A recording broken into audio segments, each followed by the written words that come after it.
నమస్తే. మనతో పాటు సరూర్ నగర్ బీజేపీ కార్పొరేటర్ ఆకుల శ్రీవాణి గారున్నారు. సో, మాట్లాడదాం. ఈ ఏరియా సంబంధించి, రాష్ట్రానికి సంబంధించి, అలాగే దేశానికి సంబంధించిన విషయాలన్నీ గూడా మాట్లాడొచ్చే ప్రయత్నం చేద్దాం. సో, మేడం నమస్తే. నమస్తే. ఏం చేస్తుర్రు మేడం? అంటే సరూర్ నగర్ ఇంకో నెక్స్ట్ ఫిబ్రవరిలో అయిపోతుంది మీ పదవీ కాలం. సో, ఏమైనా గ్రౌండ్ వర్క్ స్టార్ట్ చేసిర్రా అప్పుడే? అంటే ఆహ్, పాలిటిక్స్ అంటే రాజకీయాలలోకి నేనొచ్చింది ఏదో సెలబ్రిటీ లైఫ్ కోసం కాదు. హ్మ్. సర్విస్ జేయడానికి. హ్మ్. ఇప్పుడంటే ఒక కార్పొరేటర్ అన్న బిరుదుంది. అంటే హ్మ్. నాకు బండికి నంబర్ ప్లేట్ ఉంది. హ్మ్. తర్వాత నా నంబర్ ప్లేట్ పోతది. అవును. నేను ఫిబ్రవరిలో ఎట్లా అంటే ఎళ్ళిపోతది. అట్లా ఏదంటే అది తొక్కుకుంటూ ఎళ్ళిపోవచ్చు. హ్మ్. పట్టుకునేటోడు ఎవడు ఉండడు నాకు. హ్మ్. కాబట్టి నాకప్పుడు ఇంకా పని ఈజీ అయితది. ఓకే. పని మాత్రం కంటిన్యూ అవుతూనే ఉంటది. సర్విస్ కంటిన్యూ అవుతది. హ్మ్. అంతే. అంటే కార్పొరేటర్‌గా ఉన్న ఐ మీన్ ఒక పదవేలున్నా లేకున్నా సరే సర్వీస్ అయితే కంటిన్యూ చేస్తా కంటిన్యూ అంటారా? చేస్తాను. కంటిన్యూ చేస్తాను. ఇప్పుడు అడుగుతున్నాను. హ్మ్. రిక్వెస్ట్ చేస్తున్నాను. వినతి పత్రాలిస్తున్నాను. హ్మ్. అప్పుడు డిమాండ్ చేస్తాను. హ్మ్. అంటే ఇట్లా ప్రజలలో ఉండియా? ప్రజలల్లో ఉండి, ప్రజల ఒక మనిషిగా, సరూర్ నగర్ బిడ్డగా, ఒక అక్కగా, ఒక చెల్లెగా అప్పుడు డిమాండ్ చేసి అడుగుతా. హ్మ్. ఎందుకు అంటే ఎక్స్‌పెక్ట్ చేయట్లేరా నెక్స్ట్ సీట్ సరూర్ నగర్ నుంచి నా కార్పొరేటర్‌గా గాని? సీటు రేపు ఎలక్షన్‌లు పెడితే పోటీ చేయడానికి నేను రెడీగా ఉన్నా. హ్మ్. గెలవడానికి గెలిపించడానికి ప్రజలు సిద్ధంగా ఉన్నారు. హ్మ్. ఎలక్షన్‌లు పెట్టడానికి రేవంత్ రెడ్డి సిద్ధంగా లేడు కదా! ఓకే. ఆ! రేవంత్ రెడ్డి పెడితే ఎప్పుడైనా రెడీగా ఉన్నాం సో, మేము. సీట్ ఇయ్యడానికి అధిష్టానం సిద్ధంగా ఉందా బీజేపీ నుంచి? డెఫినెట్‌గా ఉంటదనే నేను అనుకుంటున్నానండి. హ్మ్. అంటే మా పార్టీలో జనరల్లీ గూడా పని చేసే వాళ్ళకి ఎప్పుడూ అన్యాయం అయితే జరగదు. హ్మ్. పని నేను ముందుకు చేసుకుంటూ పోతున్నాను. ఒకవేళ నిజంగా అధిష్టానము నాకు ఒకవేళ ఆశీర్వాదం ఇచ్చి, నీ పనులతోటి ఇంకా సమాజం ముందుకెళ్తుందమ్మా అన్న ఆశీర్వాదం ఇస్తే డెఫినెట్‌గా చేస్తా. హ్మ్. ఇఫ్ ఇయ్యకపోతే? ఇవ్వకపోతే ఇందాక ముందు ఇండిపెండెంట్‌గా. చెప్పినట్టుగా నేను నంబర్ ప్లేట్ లేకుండా సర్వీసులు చేసుకుంటూ అంటే పోతాను. ఇండిపెండెంట్‌గా ఎళ్ళే అట్లేమన్నా? ఇండిపెండెంట్‌గా అవన్నీ ఏమి లేదండి. ఆ! నేనొక బీజేపీ కార్యకర్తను. బీజేపీ పార్టీతోనే ఉంటాను. బీజేపీ సిద్ధాంతాలతోనే ముందుకెళ్తాను. హ్మ్. అంటే ఇక్కడ ప్రజలు ఒకవేళ సపోజ్ మీరు అనుకున్నట్టు బీజేపీ సపోజ్ ఇయ్యకపోతే, సో, ప్రజలు లేదక్కా మీరే మళ్ళీ మాకు కార్పొరేటర్ గావాలి. సో, ఇండిపెండెంట్‌గా చేయండి అని ప్రజల నుంచొస్తే? నేనంత దూరంగా ఆలోచించలేదు. ఫస్ట్ ఆఫ్ ఆల్ ఎలక్షన్‌లు రేవంత్ రెడ్డి నోటిఫికేషన్‌లిస్తే అవన్నీ ఆలోచనలు ముందుకు తీసుకెళ్ళొచ్చు. రైట్. సో, ఏం చేశారండి ఇప్పటివరకు సరూర్ నగర్‌లో? సో, చేసి అంటే సరూర్ నగర్ వస్తే శ్రీవాణి మార్కిది, ఆకుల శ్రీవాణి మార్కిది అంటే ఏమున్నాయి మేడం? ఒక అంటే 3 నేను నా అంతలు నేను గొప్పగా చెప్పుకోవడం అని గాదు. హ్మ్. నేను ఈ 5 సంవత్సరాలలో హ్మ్. నాకు చేతనైనంత పని నేను చేయగలిగాను. హ్మ్. ఇంకా కూడా అంటే ఫస్ట్ ఆఫ్ ఆల్ ఒకరిని అడగడం. హ్మ్. తర్వాత రిప్రజెంటేషన్స్ ఇవ్వడము, రిక్వెస్ట్ జేయడము, డిమాండ్ జేయడము, ప్రొటెస్టులు జేయడం అన్ని రకాలుగా నేను ట్రై చేశాను. నా ప్రజలకు నేను సేవ జేశాను. ప్రజలలో ఎల్లప్పుడూ ఉండగలిగాను. హ్మ్. ఇంకొకటి ఒక బ్రాండ్ అయితే నేను క్రియేట్ చేయగలిగాను. నేను హ్మ్. చాలా ప్రౌడ్‌గా చెప్పగలుగుతాను. ఈరోజు కరీంనగర్‌కే, నిజామాబాద్‌కి ఎక్కడికన్నా పోతే నా కాలనీ వాళ్ళు, నా డివిజన్ ప్రజలు వాళ్ళందరూ చెప్తారు. "అక్క నేను ఇయాల ఎళ్ళి ఆడ హోటల్‌లో చాయ్ తాగుతుంటే మీరెక్కడోళ్ళు" అనంటే "సరూర్ నగర్" అంటే, "అరె! సరూర్ నగర్ అంటే శ్రీవాణి అక్కనా" అని హ్మ్. సో, ఆ బ్రాండ్ అయితే నేను క్రియేట్ చేయగలిగాను. రైట్. సో, మీరొక మహిళ గాబట్టి, సో, నిన్ననే శాసన మండలిలో కవిత గారు, కల్వకుంట్ల కవిత గారు రాజీనామా జేసి ఆమోదించండి అని జెప్పేసి చెప్పుతూ కన్నీళ్లు పెట్టుకొని పోయారు. ఏం జెప్తారు ఆ కన్నీళ్ళని నిజంగా జూసినప్పుడు మీరు? కన్నీళ్లు పెట్టుకుంటే అయితే బాధనిపిచ్చిందండి. హ్మ్. ఒక మహిళగా తన తండ్రి ఒక ముఖ్యమంత్రి. మాజీ ముఖ్యమంత్రి స్థాయిలో ఉన్న తండ్రి, తన అన్న ఈళ్ళందరూ ఉండి గూడా తనంత ఒంటరితనంతోటి అంత సేపు బాధపడింది అనంటే హ్మ్. నిజంగా గూడా దురదృష్టమనే అనుకోవాలి. హ్మ్. కానీ తను రాజీనామా చేసిన తర్వాత అంటే ఎవరి మళ్ళా దురదృష్టం? ప్రజల దురదృష్టమా? ఆమె దురదృష్టమా? ఆమె బీఆర్ఎస్ దురదృష్టం, ఆమె పార్టీ దురదృష్టం. ఓకే. దానికి ప్రజలకేం సంబంధం లేదండి. ఆ! కవిత అన్నది తెలంగాణలో ఒక బిడ్డ. హ్మ్. ఆమెనే తెలంగాణ అయితే కాదు. హ్మ్. కానీ తెలంగాణ బిడ్డ అలా బాధపడడం మాత్రం ప్రతి ఒక్కరికి గూడా బాధ హ్మ్. కలిగించింది. అంటే ఒక ముఖ్యమంత్రి బిడ్డగా ఉన్న ఆమెనే ఈరోజు అంత బాధపడుతుందంటే మాలాంటి సామాన్య ప్రజలెలా? హ్మ్. రాజకీయాలలో నువ్వొక ముఖ్యమంత్రి బిడ్డగా 10 సంవత్సరాలు ఒక ఎంపీగా, ఒక ఎమ్మెల్సీగా ఉండే నువ్వు అంతసేపు కన్నీళ్లు పెట్టుకున్నావు. నన్ను అణగదొక్కుతున్నారు అని చెప్పి బాధపడుతున్నావు. నాలాంటి సామాన్య రాజకీయాలలోకి రావాలంటే మేమెంత బాధపడాలి, మేమెంత భయపడాలి అన్న బాధైతే కలిగిందక్కడ హ్మ్. చూస్తే. అంటే తను చెప్పిర్రు గదా! అంటే ఇప్పుడు మహిళగా వెళ్తున్నా ఇక్కడి నుంచి. సో, ఒక శక్తిగా తిరిగొస్తాను అని జెప్పేసి. సో, ఏమనుకుంటారు? అంటే శక్తి తప్పు అని లేదండి. రావాల్సిందే. ప్రతి ఒక్క మహిళ శక్తిగా రావాల్సిందే. రాజకీయాలే గాదు అన్ని రంగాలలో కూడా మహిళలు ఉండాల్సిందే. హ్మ్. కవితక్క లిక్కర్ స్కామ్ చేసిన రోజు గూడా నేను చాలా ప్రౌడ్‌గా జెప్పాను. హ్మ్. అరే! అన్ని రంగాలలో ఉన్నోళ్ళు లిక్కర్ స్కామ్‌లు ఎందుకు జేయొద్దు? మహిళ చేయని తప్పులేదులే అని అనుకున్నాము. ఆ! నిజంగా గూడా కవితక్క రాజకీయాలలోకి రావాలి అనుకుంటే రాని. హ్మ్. కానీ ప్రజల కోసం వస్తే చాలా బాగుంటుంది. హ్మ్. కుటుంబం పైన పగ తీర్చుకోవడానికి, కుటుంబంలో తనకొచ్చిన వాటా రావాలని చెప్పి రాజకీయాలలోకొస్తే మాత్రం తెలంగాణ ప్రజలు క్షమించరు. అంటే అనుకుంటారా తెలంగాణ ప్రజలు యాక్సెప్ట్ జేస్తారనుకోండి. ఎందుకంటే ఇప్పుడు మీరే జెప్తారు చాలా సార్లు. అంటే కల్వకుంట్ల ఫ్యామిలీని అసలు తెలంగాణ ప్రజలు నమ్మే పరిస్థితుల్లో లేరు అని జెప్పేసి చాలా సందర్భాలు మీరే చెప్తారు. సో, అలాంటిది ఆ కల్వకుంట్ల ఫ్యామిలీ నుంచి సో కవిత గారు రావడం తెలంగాణ ప్రజలు యాక్సెప్ట్ చేస్తారనుకుంటారా? యాక్సెప్ట్ చేయరని నేను అంటున్నాను. కవితక్క చేసేది డ్రామా అని చెప్పి ప్రతి ఒక్కరికి అర్థమైపోయింది. బాధ అయితే ఉంది. కానీ డ్రామా అనైతే ప్రతి ఒక్కరికి తెలిసింది. ఎందుకు అనంటే తను ఉన్న 10 సంవత్సరాల అధికారంలో తను ఏ రోజు జ్యోతిరావు పూలే గురించి మాట్లాడలేదు. ఏ రోజు బీసీ నాయకుల గురించి, బీసీ ప్రజల గురించి మాట్లాడలేదు. ఏ రోజు కార్మికుల గురించి మాట్లాడలేదు. ఏ రోజు మహిళల గురించి మాట్లాడలేదు. ఆమె ఈ రోజు మహిళా సంఘం గురించి మాట్లాడుతుంది. కానీ తను ఉన్న 10 సంవత్సరాలలో కనీసం మన తెలంగాణలో ఒక మహిళా సంఘం లేదు. ఒక మహిళా సంఘానికి ఎళ్లి ఏదైనా బాధ ఉందంటే చెప్పుకోవడానికి లేదు. ఒకవేళ ఇక్కడ ఎవరికైనా అత్యాచారం జరిగింది అనంటే తనొచ్చి మాట్లాడలేదు. అరే నీ సొంత కుటుంబమే, నువ్వు సొంత పార్టీలోనే నీకు 9 సంవత్సరాలు అన్యాయం అయింది అని అంటున్నావు. మళ్ళీ నీ సొంత పార్టీలో ఎంతో మంది మహిళా కార్యకర్తలు ఉన్నారు. ఆ మహిళా కార్యకర్తల గురించి నువ్వు ఎందుకు మాట్లాడలేదు? ఇన్ని రోజులు మాట్లాడలేదు కానీ మీ అయ్య వైఫ్ ఫామ్ హౌస్ లో కూర్చోగానే అధికారం ఊడిపోగానే ఈ రోజు నీకు ఇవన్నీ గుర్తుకొస్తుందా అంటే ప్రజలు మాత్రం నమ్మరు. కానీ తన ప్రయత్నం చేస్తే తప్పు లేదండి. ప్రతి ఒక్కరు కూడా ప్రయత్నం చేయాలి. ఈ రోజు మనం దేశవ్యాప్తంగా చూసుకుంటున్నాము. కాంగ్రెస్ పార్టీలో కుటుంబ కలహాలు ఉండే. అప్పుడు మేనకా గాంధీ, సోనియా గాంధీ అదే అయిపోయింది. దాని తర్వాత అఖిలేష్ యాదవ్ మొన్ననే వాళ్ళ అన్న వాళ్ళిద్దరు కొట్లాడుకున్నారు, అది బయటికి వచ్చింది. స్టాలిన్ వాళ్ళ కుటుంబంలో ఉంది, శివసేన కుటుంబంలో ఉండే. మళ్ళా దాని తర్వాత ఇప్పుడు కవితక్క కేటీఆర్ లో ఉంది, మళ్ళా షర్మిల జగన్ లో ఉంది. రేపో మాపో రాహుల్ ప్రియాంక కూడా రన్నింగ్ లో ఉన్నారు. చూస్తాం, అవి కూడా ఆ రోజులు కూడా దగ్గరలో ఉన్నాయి. సో ఇంకోవైపు ఇటు రాష్ట్రంలో చూసుకుంటే సో ఇప్పుడు కాంగ్రెస్ పాలన 2 సంవత్సరాలు అయిపోయింది. సో బీజేపీ పార్టీ ఎక్కడ ఫైట్ కనిపించట్లేదు అని చెప్పి కూడా ప్రధానంగా కనిపిస్తుంది. బీజేపీ నాయకుల్లో కార్యకర్తల్లో ఉన్న జోష్ బీజేపీ పార్టీ నాయకులలో లేదు అంతా అని చెప్పేసి పెద్ద ఎత్తున ప్రచారం జరుగుతుంది. ఏం చెప్తారు మేడం? అవన్నీ మాటలు అనుకోవడానికే గానీ నిజంగా కూడా బీజేపీ ప్రతి ఒక్కరిలో ఉంది. ఈ రోజు బీజేపీ ఉంది అన్న దానికి సాక్ష్యం రీసెంట్ గా జరిగిన సర్పంచ్ ఎలక్షన్లలో బీజేపీ గ్రోత్ ఏందన్నది ప్రతి ఒక్కరికి కూడా అర్థమైంది. అప్పుడు సింగిల్ డిజిట్ నుంచి ఈ రోజు ఇంత ఇంప్రూవ్మెంట్ వచ్చిందంటే బీజేపీ ప్రభుత్వం రావాలి అని చెప్పి ప్రజలలో ఉంది, నాయకులలో ఉంది. నాయకులు పనిచేస్తున్నారు కాబట్టి కార్యకర్తలు పనిచేస్తున్నారు, కార్యకర్తలుగా మేము పనిచేస్తున్నాం కాబట్టి ప్రజలలో కూడా బీజేపీ రావాలి అన్న ఉద్దేశం అయితే వచ్చింది. అంతకు ముందు జరిగిన జూబ్లీ ఎలక్షన్ లో మళ్ళీ గతంలో వచ్చిన ఓట్స్ కూడా లేదండి. ఒక్క ఎలక్షన్స్ ని ఇంకొక ఎలక్షన్స్ ని మనం కంపేర్ చేసుకోలేము. ఒకవేళ మీరు అన్నట్టుగా జూబ్లీ హిల్స్ ని ఇక్కడ కంపేర్ చేసుకుంటూ పోతే మళ్ళా కాంగ్రెస్ పార్టీ అన్నిట్లో ఒడుగుంటూనే వస్తుంది కదా దేశవ్యాప్తంగా. అయినా కూడా తెలంగాణలో గెలిచింది కదా.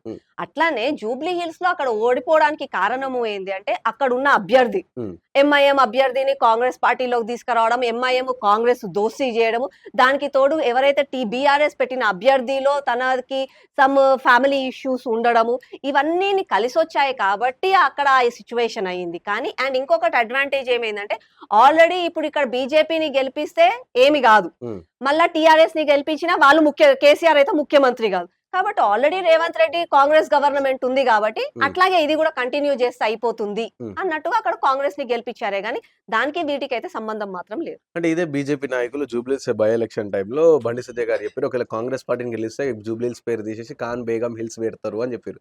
సో ఇప్పుడు ఆల్మోస్ట్ గెలిచింది, సో పెట్టలేదు, ఇంకా చేంజ్ చేయలేదు. వాళ్ళు పేరు పెట్టాల్సిన అవసరం లేదండి. అది నిజంగా కూడా ఖాన్ బేగం హిల్సే, అది నిజంగా కూడా అదే. ఇప్పుడు రేవంత్ రెడ్డి కాదు, రేవంతం ఖాన్. మేము నిజంగా కూడా అదే అంటున్నాం. ముస్లిమ్స్ ఉంటే కాంగ్రెస్ ఉంటది, కాంగ్రెస్ ఉంటే ముస్లిమ్స్ ఉంటది అని వాళ్ళే చెప్తున్నారు.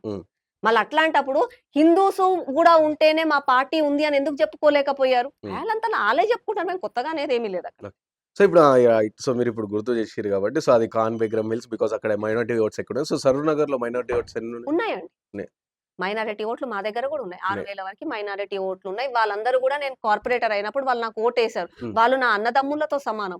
వాళ్ళు నా ఉర్దూ పాంప్లెట్స్ ప్రింట్ చేయించి మరీ వేశారు. ఎక్కడ కూడా జరగకపోయి ఉండొచ్చు. అరే నా అక్క గెలవాలి, నా వదినమ్మ గెలవాలి అని చెప్పి మస్జిద్లలోకి వెళ్ళి ఉర్దూ పాంప్లెట్స్ వాళ్ళ సొంతంగా ప్రింట్ చేసుకొని మరి పంచారు. వాళ్ళందరూ ఒకటేనండి. నేను ఏమంటున్నాను, సమాజంలో అందరూ కలిసి ఉండాలి, అంతేకాని నేను గొప్ప, నేను చెప్పినట్టు మీరు ఉండాలి అని అనుకుంటేనే గొడవలు అవుతాయి. మా దగ్గర ఎప్పుడు అలాంటి గొడవలు ప్రచారం చేస్తున్నట్టు మూలధారం ఉన్నోళ్ళు మాకు ఓటేయండి, మూలధారం లేని వాళ్ళు వాళ్ళకు ఓటేయండి అన్నట్టు. సో మీరు కూడా ఇక్కడ బండి సంజయ్ గారు నాయకుడుగా కేంద్ర మంత్రి, మీ బీజేపీ కీలక నాయకుడు మాట్లాడారు కాబట్టి, అంటే బీజేపీ పార్టీ స్టాండ్ తీసుకొని మాట్లాడారు కాబట్టి సో సేమ్ అదే విధంగా నా బీజేపీ స్టాండ్ ఎప్పుడు ఒకటే అండి. సబ్కా సాత్, సబ్కా వికాస్, సబ్కా ప్రయాస్.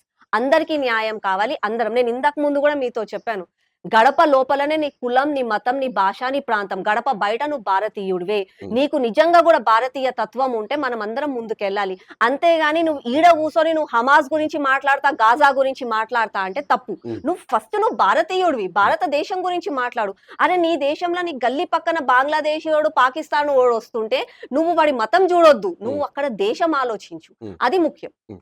సో, ఇదే మీరు గాజా పాలిస్తాన్ అని జెప్పేసి ఓవైసీ గారు అప్పుడు మాట్లాడారు అసెంబ్లీలో. జై పాలిస్తాన్ అని జెప్పేసి ఈ విధంగా మాట్లాడారు. కాబట్టి తనే రీసెంట్‌గా మోడీ పైన గూడా కామెంట్ జేసింది. అంటే అమెరికా ట్రంప్ ఎళ్లి మదూరోని తీసుకొచ్చి వెనెజులాకెళ్ళి తీసుకొచ్చినప్పుడు సో, మోదీ పాకిస్తాన్‌కెళ్ళి 26/11 అటాక్‌ని ఎందుకు తీసుకురాలేడు? ఒక భారతీయునిగా నేను అడుగుతున్నాను అని చెప్పారు. చాలా మంది సోషల్ మీడియాలో చాలా సపోర్ట్ గూడా వస్తుంది.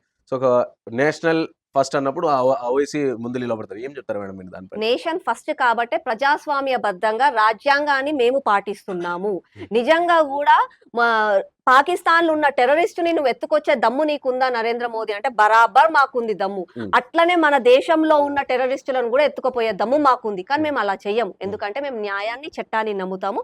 దేశాన్ని నమ్ముతాము. ప్రజాస్వామ్యాన్ని నమ్ముతాం. కాబట్టి తీసుకెళ్ళట్లేదు. హ్మ్. నిజంగా గూడా చెప్పాలి అనంటే జై పాలిస్తానీ అన్న రోజు రాజ్యాంగం మీద ఒట్టేసి మాట్లాడిన ఓవైసీని గూడా ఎత్తుకెళ్ళాలి. హ్మ్. అరే భారత్ మాతాకి జై మేమనం, మేము అస్సలు కానం, మేము వందే మాతరం పాడము అని అన్న రోజు వీళ్ళని కూడా జైల్లో తీసుకెళ్ళాలి. కానీ మేము తీసుకెళ్ళట్లే గదా! హ్మ్. ఎందుకంటే ప్రజాస్వామ్యాన్ని మేము నమ్ముతాము. హ్మ్. వాళ్ళు నమ్మరు. హ్మ్. అండ్ పార్లమెంట్‌లో మనం చూసినాం రీసెంట్‌గా సమావేశాలు జరిగినాయి. సో, చాలామంది ఇండియాకి సంబంధించిన యూత్ అందరూ గూడా పార్లమెంట్‌లో నార్మల్ దేని గురించి జరుగుతాయి సమావేశాలంటే ప్రజల సమస్యల గురించి. కానీ మన పార్లమెంట్‌లో ఇటు కాంగ్రెస్ పార్టీ కాబట్టి ఇటు బీజేపీ పార్టీ ఏమో వందే మాతరం గురించి తీసుకొచ్చింది. నెహ్రూ గురించి తీసుకొచ్చింది. మన్రేగా పేరు చేంజ్ చేయడం గురించి కానీ అక్కడ ఢిల్లీలో పొల్యూషన్ పెరిగిపోతుంది. సో, ఇన్‌ఫ్లేషన్ పెరిగిపోతుంది. తెలంగాణలో ఆహ్, ప పావర్టీ పెరిగిపోతుంది. అన్‌ఎంప్లాయ్‌మెంట్ పెరిగిపోతుంది. సో, దీని గురించి మాట్లాడకుండా ఒక వందే మాతరం గురించి మాట్లాడారు. మళ్ళా పేరు చేంజ్ చేయడం గురించి ఇటు కాంగ్రెస్ పార్టీ మాట్లాడేది లేదు. అలాగే బీజేపీ పార్టీ నాయకులు గూడా మాట్లాడారు. సో, ఏం చెప్తారు మేడం మీరు? అంటే అంటే సమస్యల గురించి చర్చించాల్సిన దగ్గర యాక్చువల్‌గా పేర్ల గురించి చర్చించారు. ఏం చెప్తారు మీరు? బీజేపీయే గాని, మన రాజ్యాంగమే గాని సమాజ నిర్మాణం గురించి మాట్లాడతది. హ్మ్. అంటే సమాజంలో ప్రతి ఒక్క ప్రభుత్వం వస్తది. హ్మ్. రోడ్‌లేసాను, ఫ్లైఓవర్‌లేసాను, ఎయిర్‌పోర్ట్‌లు కట్టాను అన్నది గాదు. దాంతో పాటుగా వాటిని కాపాడే శక్తి ప్రజలలో నిర్మించడం కూడా మన బాధ్యతనే. హ్మ్. ఈరోజు వందే మాతరం గురించి మాట్లాడారు. ఢిల్లీ పొల్యూషన్ గురించి మాట్లాడలేదని చెప్పి కొంతమంది సెక్యులర్ వాదులు మాట్లాడుతున్నారు. హ్మ్. కానీ వందే మాతరం అంటే ఏంది? ఆ వందే మాతరానికి నువ్వు పొల్యూషన్‌కి ఎట్లా ముడిపడతావు? అక్కడే నీ సెక్యులర్ వాదేందో కనిపించింది. హ్మ్. వందే మాతరం అన్న ఆ రోజు ఆ శబ్దం ఉంది. అది ఉంది కాబట్టే, అది ప్రతిధ్వనించింది కాబట్టే, ఈ రోజు నీకు పొల్యూషన్ గురించి మాట్లాడే స్వాతంత్రం వచ్చింది. హ్మ్. ఆ వందే మాతరాన్ని నువ్వు గుర్తించకపోతే, నువ్వు నిజంగా గూడా ఉండి లాభమేంది? హ్మ్. అది ఆ రోజు చర్చించాం. హ్మ్. అంతేగాని పొల్యూషన్ గురించి మాట్లాడకపోవడం గాదు. అరే! బరాబర్ మేము డ్రైనేజీలేస్తాం, రోడ్లేస్తాం, అంతా నిర్మిస్తాం. ఈ రోజు ప్రపంచవ్యాప్తంగా విశ్వగురువుగా భారతదేశాన్ని తెస్తాం. దాంతో పాటు దాన్ని కాపాడే శక్తిని గూడా యువతలోకి తీసుకొస్తాం. అది తీసుకురావాలంటే నీ మూలాలు నువ్వు నేర్చుకోవాలి. హ్మ్. చరిత్ర తెలియనివాడు చరిత్ర సృష్టించలేడు. హ్మ్. కాబట్టి చరిత్ర నువ్వు తెలుసుకో. మనం పుట్టగానే అరె! మీ అమ్మ పేరిది, మీ నాన్న పేరిది, మీ తాత పేరిది, మీ ముత్తాత పేరిది అని చెప్పి నేర్పిస్తారు. ఎందుకంటే మన చరిత్ర మనం తెలుసుకుంటే మనం సమాజంలోకి ముందుకెళ్తామని చెప్పి. హ్మ్. అరె! నీకు చరిత్రనే తెలవకపోతే నువ్వు పొల్యూషన్ మీదనే పోతుంటావు. పోతే నువ్వు గూడా పొల్యూషన్‌లో కలిసిపోతావు. అంటే పొల్యూషన్ ఉండడం వల్ల మనిషి ఆడ బతుకుడే కష్టమైనప్పుడు వాడు వందే మాతరం ఏం పాడతాడు అని జెప్పేసి. వందే మాతరం మూలాలు తెలుసుకుంటే ఫస్ట్ ఆఫ్ ఆల్ నువ్వు పొల్యూషనే జెయ్యవు. హ్మ్. పొల్యూషన్ గురించి సెక్యులర్ వాదులు బోర్డ్‌లు పట్టుకొని నిలబడుతున్నారు. ఒక్కరోజు నడుచుకుంటా పొమ్మని 5 కిలోమీటర్లు పోరు. బరాబర్ డీజిల్ కార్‌లల్ల, పెట్రోల్ కార్‌లల్ల తిరుగుతారు. ఎందుకు తిరుగుతారు మళ్ళా? హ్మ్. మళ్ళా ఇదే పొల్యూషన్ గురించి మాట్లాడేటోళ్ళు హ్యాపీ న్యూ ఇయర్ అని అనుకుంటూ పటాకులు ఎగరేస్తారు. హ్మ్. ఇదే పొల్యూషన్ గురించి మాట్లాడేటోళ్ళు ఈద్‌కి, బక్రీద్‌కి, క్రిస్మస్‌కి చెట్లు కొట్టేస్తారు. మొత్తము నాన్ వెజ్ బిర్యానీలు అవి ఇవి వండుకొని తింటారు. మళ్ళీ ఈళ్ళే నేషన్ గురించి మాట్లాడతారు. అరే నేర్చుకోండి. మీ మూలాలు నేర్చుకోండి. నీకు స్వాతంత్రం ఉట్టిగా రాలేదు. హ్మ్. నువ్వు ఈ రోజు నీ కాళ్ళ పైన నిలబడుతున్నావంటే ఆ భూమి తల్లి ఎంత భారం మోస్తుందో తెలుసుకో. హ్మ్. అప్పుడు మాట్లాడు. ఈ సెక్యులర్ వాదీలో పెద్ద పెద్ద పేపర్‌లు జింపుతారు. టిష్యూ పేపర్‌లు తుడిచి పడేస్తుంటారు. అరే టిష్యూ పేపర్‌ల వల్ల ఎన్ని చెట్లు కొట్టేయాల్సొస్తుంది. ఇవన్నీ గూడా ఆలోచించు. హ్మ్. మూలాలు నేర్చుకోండి అని చెప్పడానికి వందే మాతరం తీసుకొచ్చామే గాని, మాకు వీటి గురించి మేము మాట్లాడడానికి లేదు అని గాదు. ఇంకొకటి మన్రేగా. మన్రేగా. మన్రేగా గురించి మీరు మాట్లాడుతున్నారు. మన్రేగా అంటే ఏందండి? ఫస్ట్ ఆఫ్ ఆల్ హ్మ్. పేరు గాదది. హ్మ్. మన్రేగా అంటే ప్రతొక్కరికి గూడా ఉపాధి కలిగించడానికి సంవత్సరంలో ఇన్ని రోజులు అక్కడున్న పేద ప్రజలకు ఉపాధి కలిగించడం అదొకటి స్కీమ్ అది. ఆ స్కీమ్‌లో మేము పేరు చేంజ్ జేస్తున్నాం. ఏమైతది నీకు? హ్మ్. అరే! మా తాతలు నే నేతులు తిన్నారు. మేము వాళ్ళ మూతులు నాకుతాం అన్నట్టు ఈ కాంగ్రెసోళ్ళు ఇప్పటికీ కూడా గాంధీ పేరు చెప్పుకుంటూనే పోతారు. హ్మ్. గాంధీ పేరు తీసేసామే గాని మేము స్కీమ్‌ని మార్చలేదు. అంటే ఎందుకు తీసిర్రు? ఏం అవసరం వచ్చింది ఇప్పుడు అందులో ఇమ్మీడియేట్‌గా మహాత్మా తీయాల్సింది? గాంధీ పేరు తీసేసి, పేరు మార్చడం వల్ల అందులో ఏమైంది ఫస్ట్ ఆఫ్ ఆల్ ఆధార్‌కి వాటికి లింక్ చేశారు. ఎవరైతే దాని పేరు పైన దొంగతనంగా ఉన్నారో వాటిని చేంజెస్ చేసి ఒక మంచిగా అబ్రివేషన్ ప్రకారంగా పేరు పెట్టి ఆ స్కీమ్‌ని ముందుకు తీసుకెళ్తున్నాం. అరే ప్రజలకు కావాల్సింది పొట్ట నిండా తిండి అంతేగాని మహాత్మా గాంధీ పేరు కాదు. మళ్ళా ఈళ్ళు పేర్లు మార్చుకోలేదా? హ్మ్. అసలు ఈ రాహుల్ గాంధీకి గాంధీ పేరు ఎట్లొచ్చింది? హ్మ్. పేరు పెట్టుకొని ఈళ్ళు పేర్ల గురించి మాట్లాడతారు. హ్మ్. చర్చకు ముందుకొస్తే మేము కూడా మాట్లాడడానికి సిద్ధంగా ఉన్నాం. కానీ రారు. కేవలం డైవర్షన్ పాలిటిక్స్ చేస్తారు. మళ్ళీ ఇదే మహాత్మా గాంధీ పేరు తీసేశారని చెప్పి మన రాష్ట్రంలో కూడా ధర్నాలు అవును. చేసిండ్రు. హ్మ్. మళ్ళా నేను ఆళ్ళనే అడగాలనుకుంటాను. హ్మ్. బతుకమ్మ చీరలు. హ్మ్. బతుకమ్మ ఎవ్వరి పార్టీ గురించి సంబంధించింది కాదు. బతుకమ్మ పేరైతే తీసేసిండ్రా లేదా? హ్మ్. హ్మ్. అన్నపూర్ణ. అన్నపూర్ణ ఏంది ఒక దేవత పేరు. ఒక అమ్మ పేరు. అమ్మ పేరు తీసేసి ఇందిరమ్మ పేరు పెట్టిండ్రు. హ్మ్. మళ్ళీ ఈళ్ళు పేర్లు మారుస్తే లేదు గాని మేము పేర్లు మారుస్తే ఎందుకని? కేవలం డైవర్షన్ పాలిటిక్స్. ఇచ్చిన 6 హామీలు 400 ఏవైతే ఉన్నాయో వాటన్నిటిని గూడా మర్చిపోవడానికి ప్రజలని అటు ఇటు చేసి అయోమయానికి గురి చేయడానికి ఇవన్నీ లేవనెత్తుతున్నారే గాని నిజంగా గూడా క్లారిటీ ఉంటే వాళ్ళిచ్చిన 6 హామీల గురించి మాట్లాడమనండి. హ్మ్. అప్పుడు ఎవరన్నా తెలుసుకుంటారు. ఇప్పుడు నా అన్వేషణ టాపిక్ వచ్చే ముందు అనసూయ వర్సెస్ శివాజీ. శివాజీ మాట్లాడిన దానికి అనసూయ కౌంటర్ ఇచ్చి సో ఇవన్నిట్లో మొదలు నా అన్వేషణ ఎంటర్ అయింది. సో ఫస్ట్‌గా ఇటు అనసూయ, శివాజీ వాళ్ళ టాపిక్ వస్తే సో మీరు ఎటువైపు మేడం? అంటే ఎవరు షి మాట్లాడింది కరెక్ట్ చూడండి ఫస్ట్ ఆఫ్ ఆల్ శివాజీ తనన్నది చీర కట్టుకుంటే మంచిది. అవును. తను చెప్పిన వాటిలలో వాక్యాలు మంచిగా తీసుకొనొస్తే ప్రతి ఒక్కరికి గూడా అది మనసుకు హత్తుకునేది. హ్మ్. కానీ తనేవైతే ఆ! వర్డ్స్ యూజ్ చేశారో 2 పదాలు ఆ వాడారు. ఆ పదాల వల్ల ప్రతి ఒక్కరికి గూడా బాధ కలిగింది. హ్మ్. అరే! నువ్వు చెప్పే విషయం మంచిగా జెప్పు. హ్మ్. నువ్వట్లా మాట్లాడే వరకి తప్పనిపిస్తది. హ్మ్. కానీ అట్లా అంటే ఆ వర్డ్స్ బూతులని గూడా గాదు. హ్మ్. ఆ వర్డ్స్‌ని చాలా ఫేమస్‌గా పాటలలో వాడుకుంటున్నారు. అన్ని డైలాగ్‌లలో అవును. గూడా వాడుకుంటున్నారు. హ్మ్. సరే అది గూడా తను అనుకోకుండా అనిండొచ్చు. హ్మ్. దానికి అనసూయ వచ్చి వేసుకోకపోతే తప్పేంటి అనడం గూడా తప్పే. హ్మ్. యాక్చువల్‌గా శివాజీ గారు అన్న దాంట్లో ఒకటే ఒకటి. ఏంది అనంటే ఫస్ట్ ఆఫ్ ఆల్ చెడు వ్యక్తికి నువ్వు ఎట్లా ఉన్నా సరే చెడు ఆలోచనలే వస్తాయి. హ్మ్. నువ్వు అమ్మాయి చీర కట్టుకున్నా, బుర్కా యేసుకున్నా సరే వాడు చెడు ఆలోచనలుంటే వాడు ఏదన్నా చేస్తాడు. వాడికి అమ్మాయి అవ్వాల్సిన అవసరం గూడా లేదు. వాడికి ఒక 5 ఏళ్ల పిల్లయినా సరే, 80 ఏళ్ల ముసలమ్మయినా సరే. హ్మ్. వాడు అలాగే ఆలోచిస్తాడు. కానీ మంచి ఆలోచనలు ఉన్న వ్యక్తికి చెడు ఆలోచనలు రాకుండా మీరు మంచిగా ఉండండి. అది ఉద్దేశ్యం అంతే. హ్మ్. అది ఎవరిని కించపరిచింది కాదండి. హ్మ్. ఫ్యాషనబుల్‌గా ఉండడంలో తప్పు లేదు. కానీ దేనికైనా సరే ఒక లిమిట్ ఉంటది. గుడికెళ్ళినప్పుడు చీర కట్టుకోవాలి. నువ్వు పబ్‌కెళ్ళినప్పుడు నువ్వు బికినీలేసుకో, ఏదన్నా ఏసుకో. అది నీ ఇష్టం. హ్మ్. కానీ ఎలా ఉండాలో అలా ఉంటే బావుంటది. హ్మ్. సో దీనికి బేస్ చేసుకొని నా అన్వేషణ కామెంట్స్ చేసారు. అందులో మధ్యలో సీతాదేవిని తీసుకొచ్చి, ద్రౌపదిని తీసుకొచ్చి వాళ్ళు చీరలు కట్టుకున్నారు. మళ్ళీ వాళ్ళ మీద అటెంప్టే జరగలేదా అని చెప్పేసి కొన్ని ఈ విధంగా మాట్లాడారు. సో దానికి కౌంటర్‌గా మళ్ళీ గణేశుని గుడి కాడికెళ్ళి కూడా అతను వీడియో చేయడం జరిగింది. ఏం చెప్తారు మేడం ఫస్ట్ ఆఫ్ ఆల్ ఆ మూర్ఖుడికి హ్మ్. మన చరిత్ర తెలవదు. సనాతన ధర్మం తెలవదు. హ్మ్. ద్రౌపదియే గాని, సీతమ్మ వారికే గాని కేవలం చెడు ఆలోచనలో చూసిన రావణాసుడిని మొత్తం ఆ రోజు మహాభారతము, కురుక్షేత్రం ఇది జరగడానికి కారణము చెడు ఆలోచన నీ మనసులో వచ్చింది. కాబట్టే ఇంత పెద్ద యుద్ధం జరిగింది. ఈ రోజుకి గూడా మనం దసరాకి రావణాసుని మొత్తం కాల్చేస్తాం. దహనం జేస్తాం. ఎందుకు అనంటే తప్పు ఆలోచన వస్తే నువ్వు ఈ యుగమే గాదు ఏ యుగమైనా సరే నీకు ఇదే గతి గతి. గలుగుతుంది అని చెప్పి తెలవడానికి ఇది చేస్తున్నాం. అంతేగాని నా అన్వేషం మహాభారతాన్ని, రామాయణాన్ని, అమ్మవారిని తీసుకొనొచ్చి అందులో మాట్లాడడం మాత్రం తప్పు. అట్లాంటి వాడి గురించి మాట్లాడడమే తప్పు. నిజంగా గూడా వాడికి ధైర్యం ఉంటే భారతదేశానికొచ్చి చర్చించమను. అప్పుడు మేము ఏం చేస్తామా అన్నది గూడా వాడికి తెలిసిపోతుంది.